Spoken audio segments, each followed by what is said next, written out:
Olá, estamos no ar com mais um CB Poder. Estamos em todas as plataformas digitais, TV, internet e redes sociais. Eu sou Vicente Nunes, do Correio Brasiliense, e hoje nós vamos receber aqui o vice-presidente da Câmara Legislativa do Distrito Federal, o deputado Rodrigo Delmas, do Partido Republicano. Boa tarde, deputado. Muito obrigado pela sua presença aqui, né? Eu queria começar a entrevista com o senhor. Como o senhor está vendo essa decisão do governo do Distrito Federal de reabrir o comércio, né? Hoje, mais atividades, retomar as atividades. E o senhor também está propondo a possibilidade de um decreto de os templos religiosos também serem abertos. Como é que o senhor avalia isso? Bem, na realidade, primeiro, boa tarde, obrigado pelo convite, né? Na realidade, o governo precisa fazer uma espécie de transição. Começou-se com um modelo de isolamento horizontal, ou seja, o isolamento social de todos para evitar o contágio, e agora é necessário que se faça a transição do isolamento horizontal para o que a gente chama de isolamento intermitente. E abrindo aos poucos as atividades econômicas, aquelas principalmente que não gerem aglomeração de pessoas, certo? Até que se chegue no que a gente chama de isolamento vertical, que é o isolamento somente da população de risco. Em relação aos templos religiosos, nós tivemos uma reunião na última terça-feira com o chefe da Casa Civil, falo nosso porque todo o segmento religioso, os evangélicos, católicos, espíritas e religiões de matriz africanas, e propomos ao governo, certo, alguns critérios para autorizar a realização de celebrações presenciais. Lembrando que os templos religiosos não estão fechados.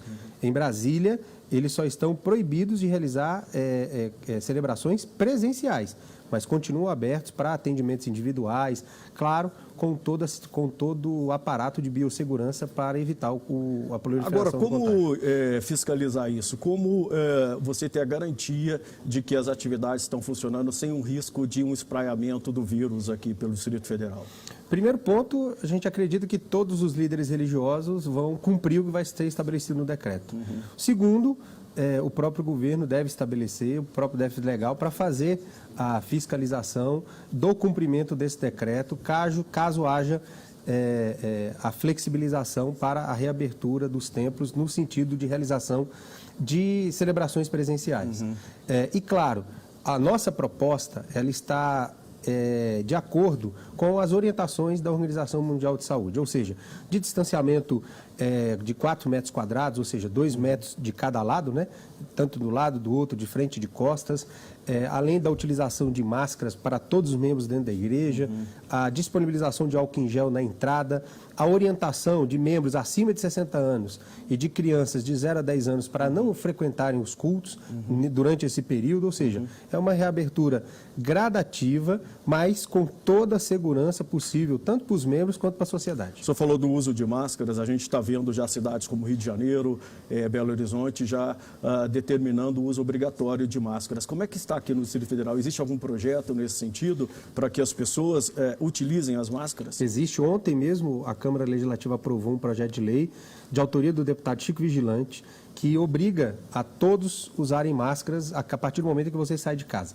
Então, esse projeto deve estar indo hoje ou amanhã para a sanção do governador, e acreditamos que o governador vai sancionar, até porque já era o interesse do governo, certo, para baixar um decreto determinando que todos venham usar máscaras nesse período que a gente chama de período de pandemia. Agora, isso daí tem que ter um projeto de distribuição muito eficiente, né? Porque talvez a gente possa até usar um pouco esse sucesso que está sendo aí o drive-thru da testagem e da Covid-19. Justamente. O governo está preparando, segundo informações, a distribuição de mais de 1 milhão de máscaras para aqueles que utilizam o transporte público, né? E existem várias entidades, associações, por exemplo, a Fibra, a Fecomércio, que estão se mobilizando para entregar mais máscaras também para a população. O deputado, por exemplo, a gente fala da abertura de comércio, de atividades como advocacia, imobiliárias e tal, mas nada causa tanta polêmica quanto a reabertura de escolas, né? Inclusive, o Conselho de Saúde do Distrito Federal soltou uma nota ontem, se mostrando contrário ao retorno das aulas, os infectologistas também, que é preciso ter muito cuidado. Como é que o senhor vê essa questão do retorno às aulas? É preciso dar o tempo maior ou o senhor acha que possa encurtar? Porque a previsão é de que isso volte dia 31, né? As aulas voltem em 31 de maio. Dia 31 de maio.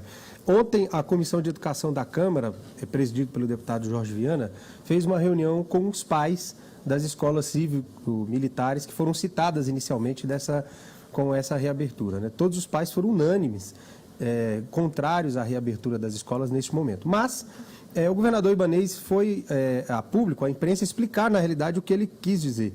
Ele pediu à Secretaria de Educação um estudo em 10 dias para como que se pode voltar às aulas com segurança no dia 31 de maio. Eu acredito que da mesma forma que outros setores da economia estão abrindo também com toda a segurança possível, é importante que a educação também tenha um plano, que a gente chama de plano de contingência do coronavírus na área de educação. O senhor acha que o prazo de 31 de maio é suficiente ou pode se encurtar? Olha, eu acredito que o prazo, isso vai depender muito dos números, né, de como é que está andando. Mas a gente tem visto no Distrito Federal que não teve aquele boom que se esperava, né? Justamente porque se antecipou nas medidas de isolamento, né? Eu vi um estudo da UNB que estava prevendo que nesse período nós estávamos chegando a quase 16 mil infectados. Nós estamos chegando a 951, 960 hoje.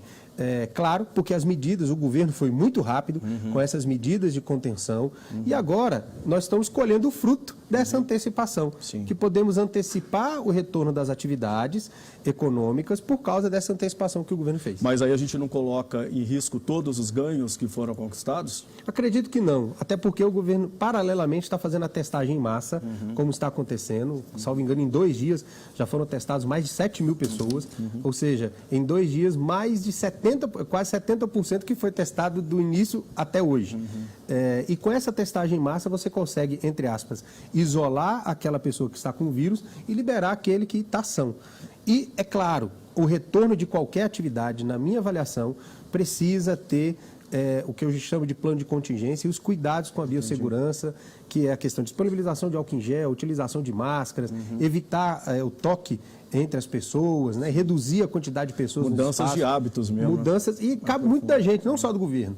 Eu acho que isso também cabe a cada um de nós, a mudarmos os nossos hábitos, né? Nesse período. O brasileiro é muito caloroso, gosta de abraçar e tal. Nesse momento, eu acho que a gente tem que esperar um pouco, passar isso para depois fazer uma grande celebração. Agora, muita gente tem se perguntado o que a Câmara Distrital tem feito nesse período de pandemia, né? A gente vê a economia quase parada, muitas pessoas desempregadas, informais aí reclamando de falta de recursos, né, que os governos não têm agido na velocidade que deveria para auxiliá-los. O que a Câmara Distrital tem feito? Queria destacar alguns projetos de lei que já foram aprovados pela Câmara Legislativa e agora estão a caminho, já estão no Buriti, aguardando a sanção do governador. O primeiro, o projeto de lei de autoria do presidente da Casa, deputado Rafael Prudente, e do deputado Daniel Donizete, que estabelece um método de negociação das mensalidades escolares, ou seja, podendo se reduzir até 50%.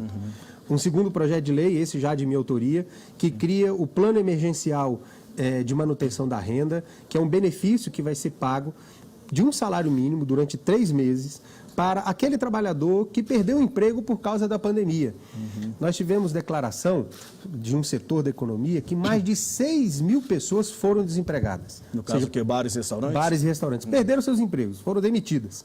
E essas pessoas foram demitidas, as contas não deixam de chegar, precisam alimentar, então nós criamos esse benefício, certo? Esse benefício não vai gerar nenhum ônus para o governo. Vai estar chegando nas pessoas o benefício? Ainda não, porque falta a sanção do governador. Mas ele não gera nenhum ônus para o governo, porque na realidade está sendo remanejado um recurso de uma área, que é a área da Fundação de Apoio e Pesquisa, para o pagamento desse benefício para os trabalhadores desempregados. E um terceiro projeto de lei, que eu acredito também que é de extrema importância, é esse do deputado Chico Vigilante, que obriga a utilização de máscaras para todos no DF. Além outros projetos que foram aprovados, que obrigam, por exemplo, a higienização dos ônibus, do metrô, do transporte público, do transporte por aplicativos, enfim. Então, esses, pelo menos, são os principais projetos que foram aprovados. E, assim, quero dizer uma coisa. A Câmara tem aprovado, por sessão extraordinária remota, em média, 20 projetos de lei. Já desde o início para hoje.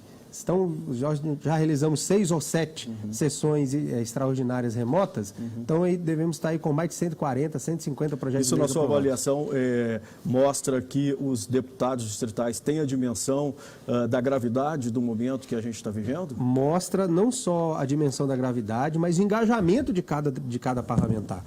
Um exemplo que se deu mesmo sobre essa questão da possível abertura das escolas. O governador houve um anúncio no dia seguinte já houve essa reunião com todos os pais, reunião virtual com todos os pais e os representantes dos professores para tratar do assunto. Agora, deputado, como é que tem sido a relação da Câmara Distrital com o governo local? Há afinidade de pensamentos? Olha, vamos dizer que a Câmara ela é muito plural, né? Você tem ali deputados que são muito vinculados à esquerda, deputados que são mais centro, outros deputados são de extrema-direita, mas o governador Ibanez, ele se pauta, as relações do governador Ibanez não se pautam com a base ideológica. Claro, a base ideológica é importante para o diálogo do ponto de vista político, mas do ponto de vista de resolução de problemas, ele não se pauta por bandeiras ideológicas. Digo até porque o governador Ibanez escuta muito a oposição, certo? Sim. Deputado Chico Vigilante, deputado Arlete Sampaio, o próprio deputado Fábio Félix, tem muito contato com o governador e sugerem muitas coisas e o governador acaba acolhendo as sugestões da oposição. Sim. Agora, é claro, no debate político, interno, de posicionamento, há divergências. Um exemplo, existe uma divergência aí gritante dessa aproximação do governador Ibanez com o presidente Bolsonaro.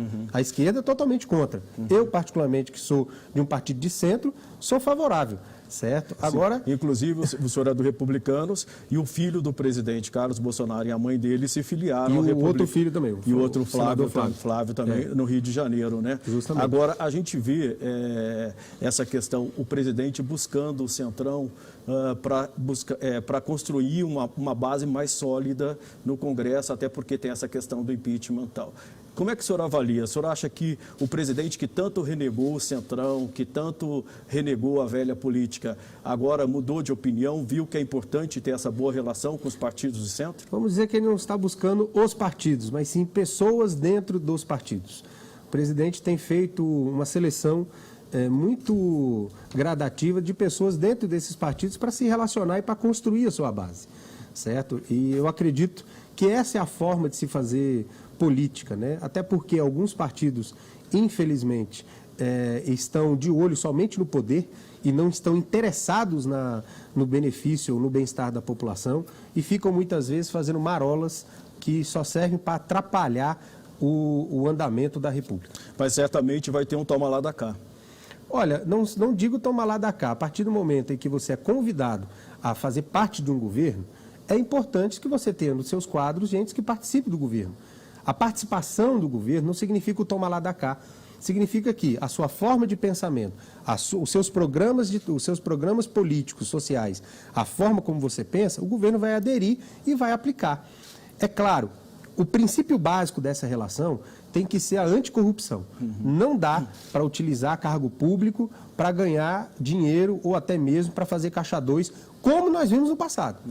Aí tá, a Operação Lava Jato demonstrou muito como é que eram feitas essas relações, principalmente nos governos passados. Sim, mas a gente vê que vários das pessoas que o presidente vem chamando, como o Roberto Jefferson, Valdemar Costa Neto, tem um histórico muito ruim. Inclusive, o Roberto Jefferson já foi preso por conta do mensalão, tem as denúncias do Petrolão.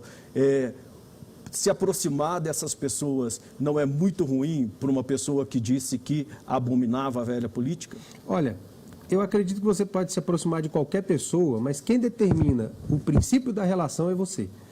Você pode determinar o que você aceita e o que você não aceita. Então, a partir do momento em que você determina, olha, eu posso me aproximar de você, mas a minha relação vai ser pautada nesses princípios, e se essa pessoa obedecer esses princípios, não tem o porquê. Agora, o que não dá é você abrir mão dos seus princípios e valores para se relacionar com essa pessoa. Entendi. É a mesma forma quando você vai tentar no seu casamento, você fez um pacto de fidelidade. E no meio do casamento você fala, olha, não quero mais fazer esse pacto de fidelidade, mas vamos continuar casados. Isso não dá. Então, a partir do momento em que eu decido me relacionar com alguém, eu coloco esse princípio, eu coloco esses limites no relacionamento. E eu acredito que o presidente Bolsonaro tenha colocado esses limites, até porque ele é muito contundente naquilo que ele acredita. No caso do seu partido, Republicanos, o que interessa no governo? Vocês querem ministério?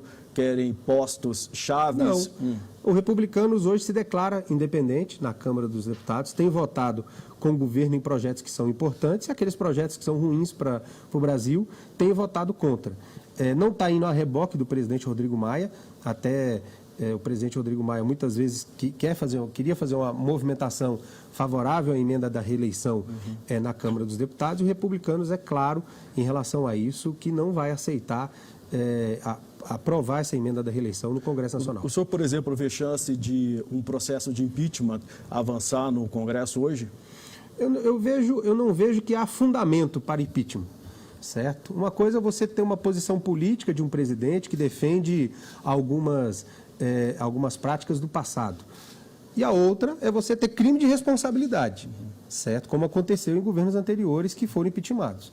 Então, quando você tem uma posição, nós precisamos respeitar as posições políticas que podem aguçar, claro, paixões de ambos os lados. Sim. É natural a discussão política, mas do ponto de vista de gestão, do ponto de vista de trabalho e de resultado com a máquina pública, não se tem fundamento para isso. É a mesma coisa, por exemplo, de hoje o aborto é crime. De eu querer impeachmentar alguém que defende o aborto. Mas o presidente foi acusado de avançar todos os sinais no último domingo ao participar de uma manifestação pró-golpe, né? Propondo a volta do AI-5, propondo o fechamento do Congresso, do STF. Isso não é um perigo, flertar com a ditadura? Olha, eu particularmente não vi declaração dele nesse sentido. Mas o fato de estar junto num grupo que defende essas propostas? Então, eu não vi declaração dele nesse sentido, eu vi declaração totalmente contrária. Inclusive, ele foi parar lá na frente do Palácio da Alvorada, teve uma pessoa que falou sobre a questão do fechamento do Supremo, ele foi muito contundente, repreendendo aquela pessoa. E hoje mesmo ele mandou uma mensagem ao presidente do Supremo Tribunal Federal, defendendo a democracia, também da mesma forma ao Congresso Nacional. Participar de atos políticos é inerente do cidadão, certo? Defender... Eu, particularmente, sou contra o retorno da ditadura. Eu acho que sou contra o estabelecimento de qualquer ato institucional que venha tirar o direito... Censura à imprensa. Censura à imprensa. Eu acredito que nós precisamos, sim, aprimorar a democracia. A cada dia mais precisa se aprimorar a democracia. Mas é importante também, é claro, que ele vai ser julgado por ser o presidente da República. Ele não é mais um deputado federal. Ele é presidente da República. E muitas vezes a participação dele em atos como esse pode ser entendido que é o posicionamento do Brasil relacionado àquilo. Mas deixando claro... O presidente Jair Bolsonaro é assim, sempre foi assim e vai ser difícil mudá-lo. O senhor acha que ele termina o mandato? Acredito que sim, acredito que ele termina o mandato. Mais uma vez, não entendo que tenha fundamentos para impeachment. E outra coisa, o Brasil não merece isso, mais uma vez. Em menos de 4 anos, você ter 2 presidentes impeachmentados, a economia do Brasil não aguenta, o povo brasileiro não aguenta. Então, assim, eu acredito que o que nós precisamos é fazer um grande pacto, certo? De governabilidade. Para quê? Para que o Brasil consiga se estabelecer, ter segurança jurídica e segurança política para que possa crescer. No caso, por exemplo, dessa aproximação do governador Ibanez com o presidente Bolsonaro, como é que o senhor avalia? Há uma guerra aberta entre o presidente e alguns governadores, né? Ele está tentando construir uma ponte com uma ala dos governadores. Como é que o senhor vê essa questão? Eu avalio uma estratégia extremamente inteligente de ambos os lados. Primeiro, do presidente Jair Bolsonaro, que está aproximando do governador da onde é a capital da República, onde ele mora. E do governador Ibanez, que se aproximando do presidente, que é o dono do Fundo Constitucional do Distrito Federal, que paga toda a nossa segurança e parte da saúde e parte da educação. E só para lembrar que todos os governadores se aproximaram dos ex-presidentes, independente da bandeira ideológica. Se nós formos ver, Cristóvão Buarque se aproximou um tempo do Fernando Henrique, e assim sucessivamente. O próprio ex-governador José Roberto Arruda era muito próximo do Lula, e eram de campos políticos diferentes. Por quê? A proximidade se dá, não do ponto de vista do campo político, mas sim porque você é governador da onde o presidente da República mora e trabalha. Deputado, eu vou pedir licença para o senhor, a gente vai chamar um intervalo, mas a gente volta rapidinho. O CB Poder volta em instantes.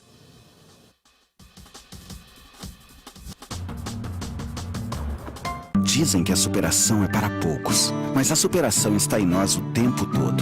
Agora temos um novo desafio para superar.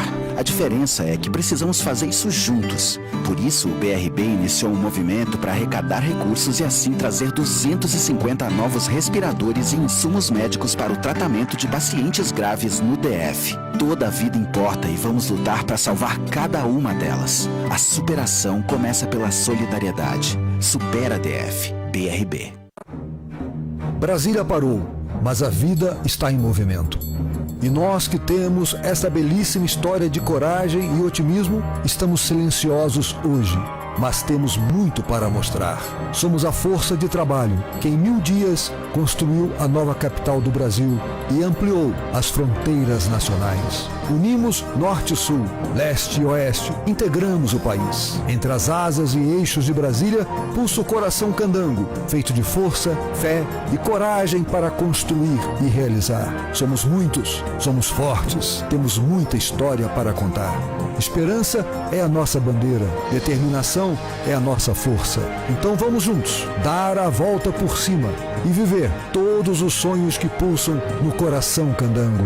Paulo Otávio, 45 anos. Brasília, 60 anos. Os sonhos candangos vivem em cada um de nós.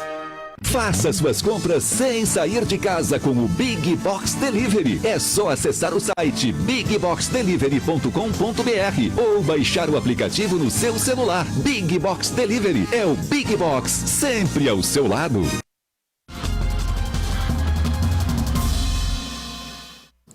Olá, estamos de volta com o CB Poder. Hoje nós recebemos o vice-presidente da Câmara Legislativa do Distrito Federal, o deputado Rodrigo Delmasso. Deputado, um dos assuntos que mais tem movimentado aqui em Brasília é a questão do salário aos servidores, né? A gente vê que o governo editou uma MP propondo a cota, facilitando as negociações entre as empresas do setor privado, reduzindo os salários em 25%.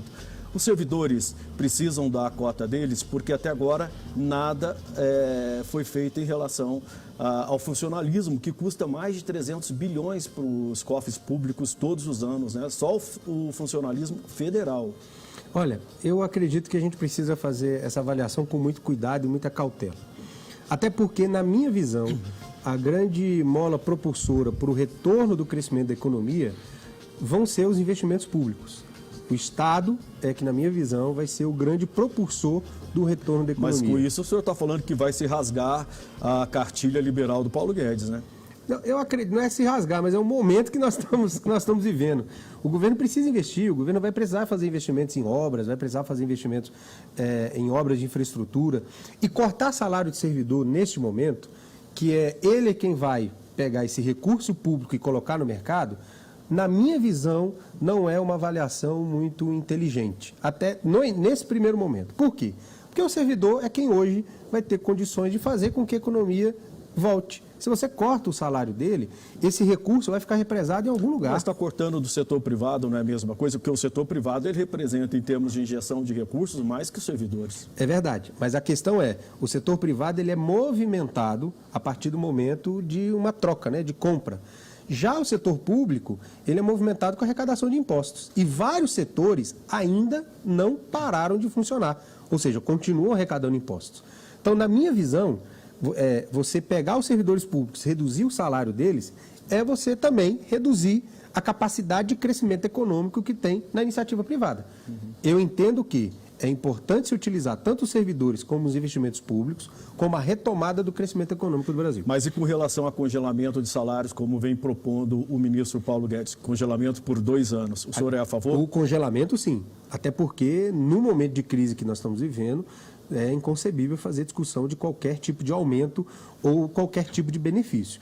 Ou seja, manter o salário por 2 anos, do jeito que está, e utilizando essa massa de servidores para que a economia possa voltar a crescer e aumentar os investimentos públicos em infraestrutura. Tenho certeza que essa é um pouquinho da solução que foi apresentada, inclusive, ontem pelo ministro-chefe da Casa Civil, sim, para que a economia possa voltar a crescer. No caso, por exemplo, dos parlamentares como o senhor, qual é a contribuição que vocês também podem reduzir salários? A gente, por exemplo, viu em países como a Nova Zelândia, a primeira-ministra imediatamente reduzindo o salário dela em 20% e reduzindo de todo o gabinete dela.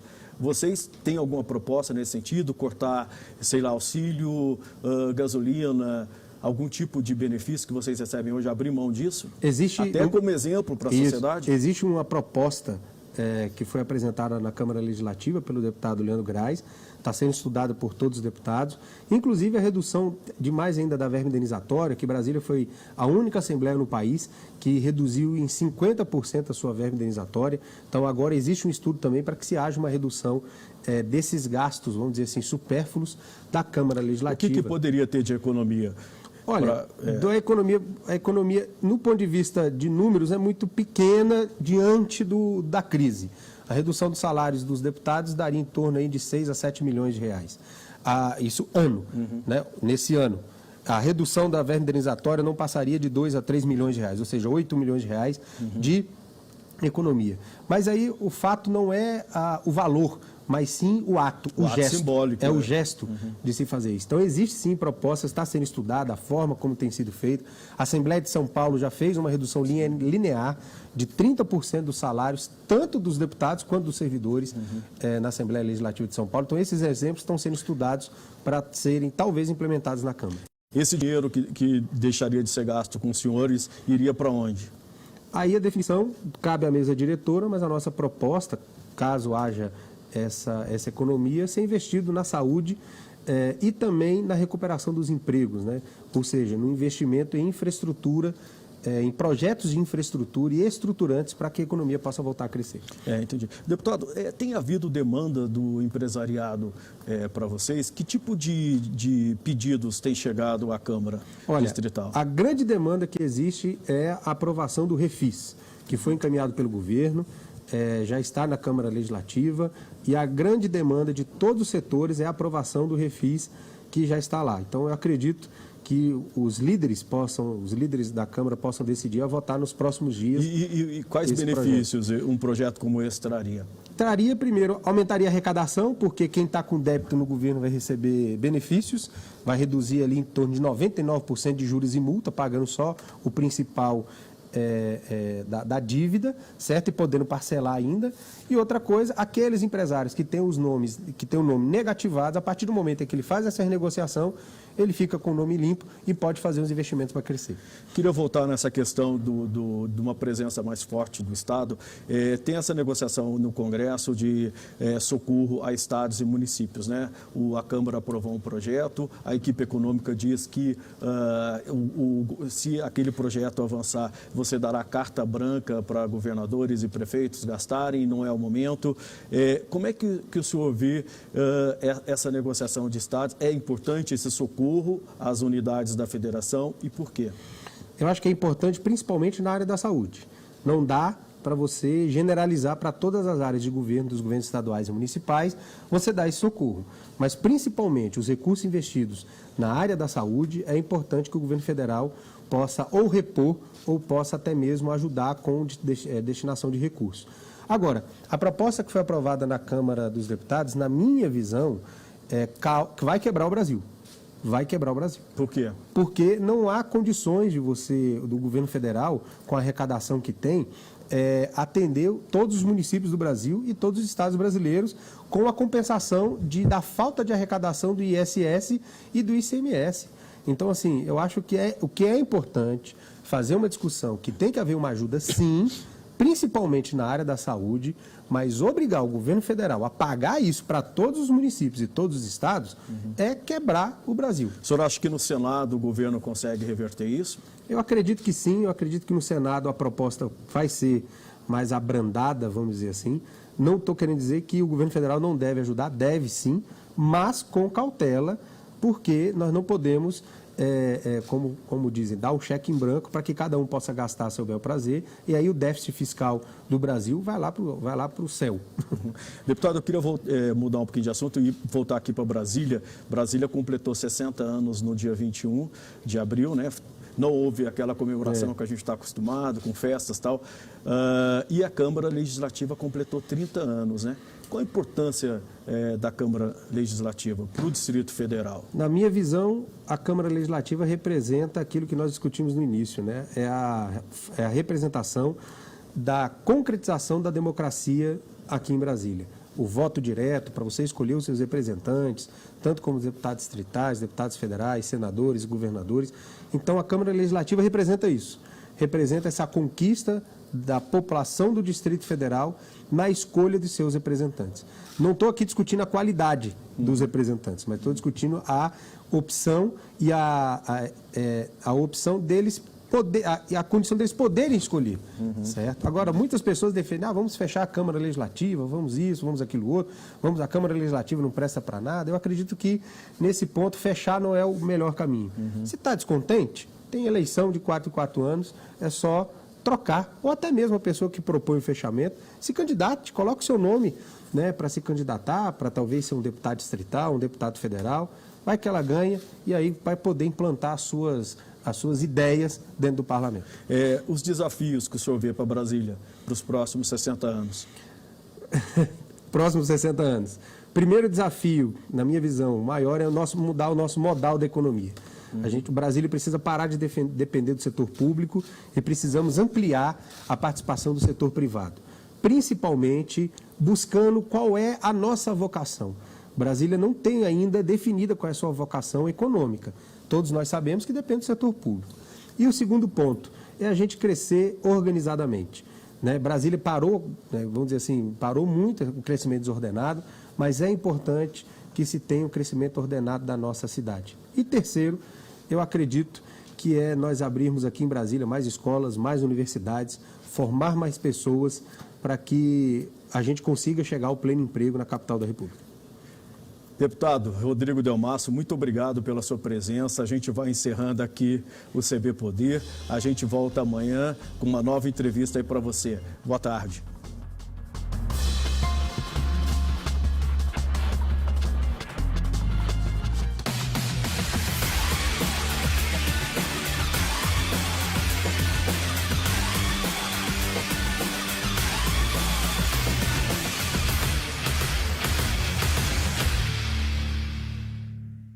Este programa